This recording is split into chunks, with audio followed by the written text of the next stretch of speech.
Okay, I'm coming out of a rich neighborhood. My chocolate's on, going to my nice Z, opening up, and I see a kid get dropped off, and he jumps out and he's chewing on the wall, and I'm just looking like anybody else in the curved neighborhood, and I go to my car and he gets up, and he starts walking towards me, just like that, coming at me. My wife comes out, and I'm in my stance, and I'm gonna either kick him in the face, I'm not gonna let him get in distance.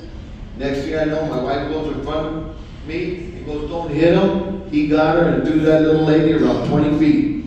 He turned around, as he turned around like that, I pushed his shoulder with the heel pump, got him in a full-on carotid, and he was going to sleep. Good night. Little did I know, his two uncles across the street came running back, kicked me in the side of the shoulder, I rolled over. Now this is when the story gets groovy, okay? Because I told my wife, run inside the house, I'm at my friend's house, nobody's there. She goes in the door. To this day, I called up, I'm running in, and I don't know how this guy got up off the ground for being the way he was, turned around at me, came at me like a dog and tried to bite my face, got my finger, which is still bent.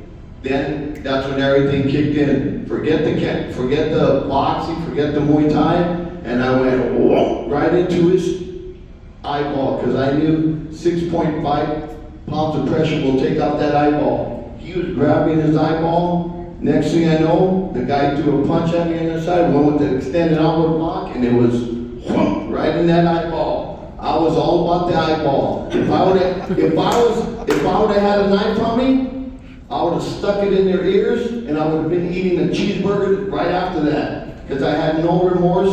I'm protecting my family and your life. That's the only time you should pull out a knife, when your life's in jeopardy, okay? And the story goes on. So that was it. Bottom line, the third guy got a belt buckle or stuff, and his other uncle went and hit me on the side as I'm getting him, and I did a Muay Thai kick.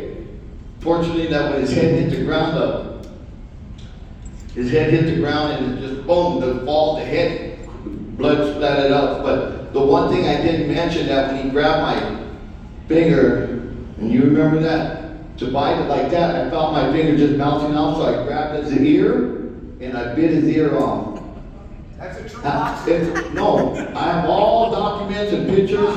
So when the police came, this son of a bitch was holding his eye, kicking the door of the house that we're in, and the house, and we called the police, and sheriffs came out there, about 8 cars came out, and they said, okay, Mike Tyson, come on out. And that's that story.